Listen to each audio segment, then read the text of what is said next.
नमस्कार दोस्तों, target with Mrityunjay के यूट्यूब चैनल में आपका स्वागत है। दोस्तों, कुमाऊं यूनिवर्सिटी का जो पीएचडी का नोटिफिकेशन आया था, तो दोस्तों मैं इस यूनिवर्सिटी से रिलेटेड 7 से 8 वीडियो पिछली बना चुका हूं, तो आप लोग वो भी देख सकते हैं।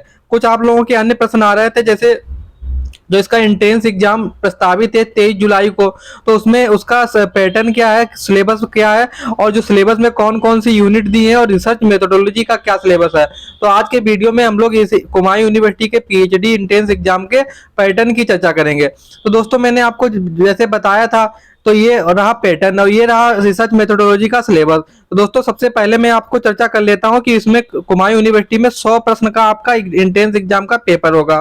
तो 100 में दोस्तों 50 होंगे आपके रिसर्च मेथोडोलॉजी के, और 50 क्वेश्चन होंगे दोस्तों आपके सब्जेक्ट के। अब सब्जेक्ट किसी का हिस्ट्री होगा, किसी का पॉलिटिकल साइंस होगा, किसी का सोशियोलॉजी। तो ये 50 क्वेश्चन आपको सब्जेक्ट के तैयार करके जाने हैं। दोस्तों, 50 क्वेश्चन आएंगे आपके रिसर्च मेथोडोलॉजी का, तो इसके सिलेबस की हम लोग चर्चा करेंगे। और दोस्तों, अगर आप सब्जेक्ट का सिलेबस आपको नहीं पता है कि इस कुमाऊं यूनिवर्सिटी के सब्जेक्ट में सिलेबस क्या है, तो आप हमारी पिछली वीडियो देखिएगा, डिस्क्रिप्शन में उसका लिंक भी दे देंगे। तो मैंने आपको बताया है कि आप सब्जेक्ट का सिलेबस कैसे वहां से डाउनलोड कर सकते हैं।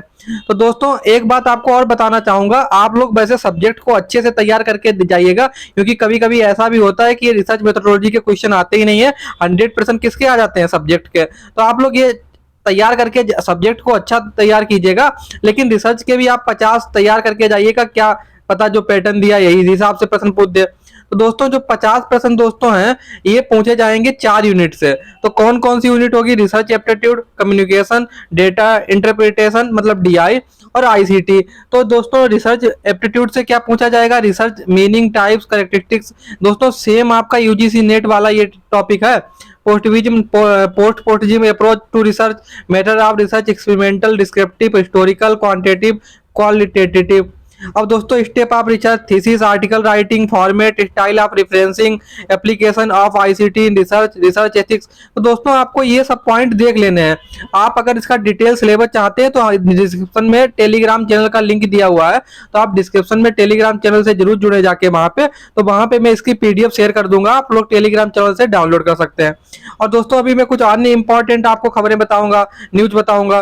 तो दोस्तों, कम्युनिकेशन से क्या आएगा? कम्युनिकेशन का मीनिंग क्या है, टाइप क्या है, कैरेक्टरिस्टिक्स ऑफ कम्युनिकेशन क्या है, इफेक्टिव कम्युनिकेशन क्या होता है, वर्बल नॉन वर्बल कम्युनिकेशन कैसा है, इंटरकल्चर एंड ग्रुप कम्युनिकेशन कैसा है, classroom communication, barriers of effective communication क्या है, मतलब जो संचार में बाधाएं क्या है, मास मीडिया एंड सोसाइटी। अब दोस्तों, डीआई से आप लोग यूजीसी नेट के प्रीवियस ईयर के क्वेश्चन देख लीजिएगा। आईसीटी में दोस्तों जनरल एविडेंस कुछ टर्म दे दिए जाएंगे, सपोज दे दिया जाएगा कि ये इसकी फुल फॉर्म क्या है, और रेम की फुल फॉर्म क्या है। तो ये टर्म होंगे। Basic of internet, email, audio and video conferencing, digital initiative in higher education, ICT and governance. दोस्तों, ये टोटल सिलेबस क्या है? ये यूजीसी नेट का फर्स्ट पेपर, यूजीसी जो नेट का फर्स्ट पेपर का सिलेबस है, सेम उसी में से जो 10 यूनिट है उसमें से उठा के यहाँ पे 4 यूनिट रख दी गई हैं। तो आप लोग चाहें तो यहाँ पे केवीएस मदान की जो किताब आती है, तो केवीएस मदान से ये चारों यूनिट तैयार कर सकते हैं। और यूजीसी नेट के जो पिछले साल के प्रश्न है प्रीवियस ईयर के, उन्हें सॉल्व कर लीजिएगा। तो ये हो गया आपका सिलेबस, आप डाउनलोड कर सकते हैं। दोस्तों, आपको बताना चाहेंगे कि डिस्क्रिप्शन में टेलीग्राम चैनल का लिंक दिया है, आप लोग टेलीग्राम से जरूर जुड़े। दोस्तों, आपको बताना चाहूंगा, ये जो 100 प्रश्न आएंगे, तो 100 प्रश्न में दोस्तों 50 तो हो गए रिसर्च मेथोडोलॉजी के, और 50 हो गए आपके सब्जेक्ट के। तो ये सब्जेक्ट हो गया आपका। दोस्तों, तो कुछ लोग होंगे जेआरएफ वाले जो एजेम्प्टेड होंगे। तो दोस्तों, जो लोग एजेम्प्टेड होंगे, तो उन्हें आप ये आपको ये भी और बताना चाहेंगे, जो 100 नंबर का ये है इंट्रेंस एग्जाम, तो ये 100 मार्क का आपका 70% ही जुड़ेगा फाइनल में, और 30% क्या होगा आपका इंटरव्यू का वेटेज। सपोज डेट आपके एंट्रेंस एग्जाम में 100 प्रश्न में से 80 आपने सही किए, तो 80 का 70% कितना हो गया? 56। तो ये 56 प्लस 30 नंबर का आपको इंटरव्यू में जितने मिल जाए, तो हो सकता है कि 56 में 30 में आपको 25 इंटरव्यू में मिल जाए। तो इस तरीके से ये आपका इसका एंट्रेंस का 70% और इंटरव्यू का 30 नंबर का इंटरव्यू होगा, तो जुड़ेगा। सपोज डेट दोस्तों, कुछ लोग जेआरएफ होंगे, एजेम्प्टेड है, जिन्होंने डायरेक्ट इंटरव्यू दिया है, तो दोस्तों उन्हें ये 70% कैसे मिलेगा? तो दोस्तों, अगर आपका नेट या जेआरएफ का स्कोर है तो उसमें 70% मिल जाएगा। सपोज दैट नेट और ये जो जेआरएफ का आपका परसेंटाइल है, तो इसमें क्या है, बहुत लोगों का हो सकता है परसेंटाइल में हो, तो उनका जो पीजी पोस्ट ग्रेजुएशन में जितना मार्क होगा उसका 70% यहाँ दे दिया जाएगा। तो इस तरीके से आप समझ गए हैं।